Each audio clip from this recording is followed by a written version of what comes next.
Okay, let's dive into this. Welcome to the Explainer. Today, we're tackling a massive, kind of hidden shift in how the internet actually operates. So, have you ever heard of the tomato sauce paradox? It's this fascinating and honestly pretty terrifying dynamic where the internet rewards the look of authority first and only bothers to check if there's any real knowledge in the jar later on. We've literally entered an era where systems can simulate scale, authority, and professionalism way faster than you or I could ever verify them. By the end of our time together, you're going to have a deep dive understanding of this trust economy, and more importantly, a concrete, actionable diagnostic toolkit to spot it out in the wild. Here's our roadmap for today.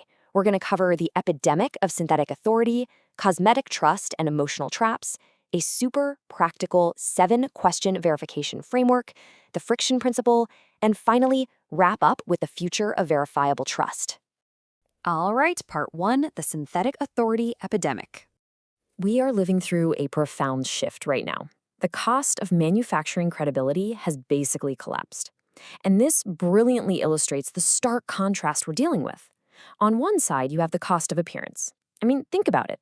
A polished website, AI-generated articles, thousands of followers, 5-star reviews. You can literally assemble all of that in a single afternoon. Now, that doesn't automatically mean it's a scam, but it sure doesn't prove competence either. On the flip side, we have genuine expertise. That requires years of visible work, of verifiable progression, real mistakes, and continuous learning. It is incredibly hard to fabricate genuine, lived accountability. I want to let this quote from Simvasky Labs just sit with you for a second. Knowledge has become easier to imitate than to earn. Because slick, professional-looking content can be generated in seconds now, confident voices are everywhere. It's becoming genuinely difficult to distinguish someone with deep understanding from someone who just knows exactly how to package certainty. Moving on to part 2, cosmetic trust and emotional traps. So, how does this synthetic credibility actually work to manipulate our behavior and, our wallets? Enter cosmetic authority. This is the strategic construction of visual credibility designed to make you suspend your skepticism before you ever actually verify anything. The goal for bad actors here isn't to prove they're legitimate, not at all. It's just to look legitimate just long enough for you to trust them and transfer your money. Now, what's really interesting about this slide is how this concept bleeds right into our emotions, creating what we call the empathy economy. Historically, if you wanted to give to charity, you saw a physical need in your local community, and you stepped up. But live streaming completely flipped the script. Today, you can be sitting thousands of miles away and donate to a total stranger in seconds, based entirely on a highly emotional performance on your screen. And that brings us to a massive verification gap. You see, algorithms reward high-emotion storytelling, so you get creators building entire streams around feeding families or distributing food.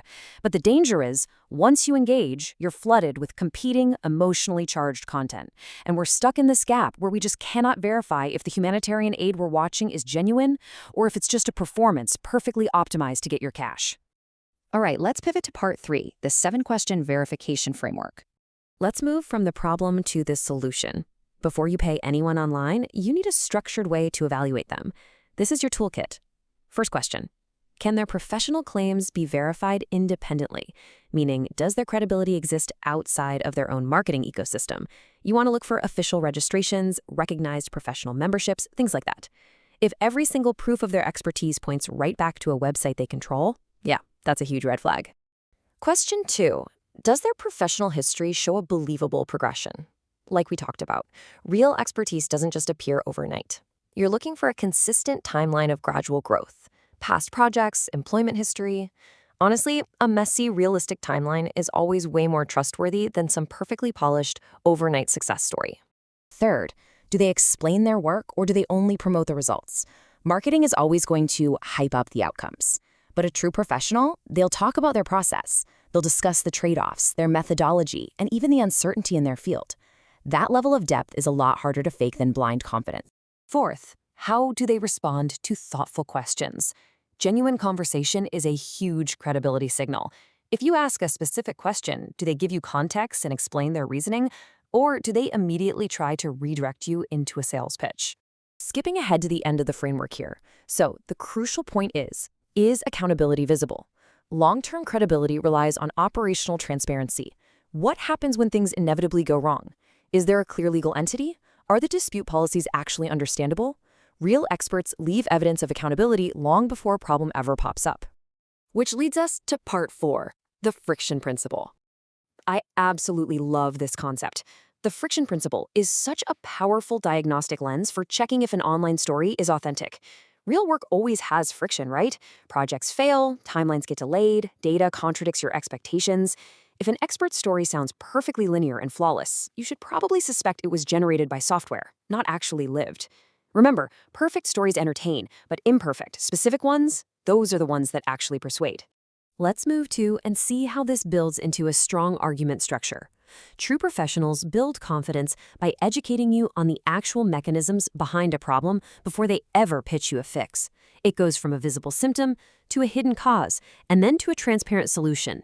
Education builds confidence. If they jump straight to the fix, that's manipulation.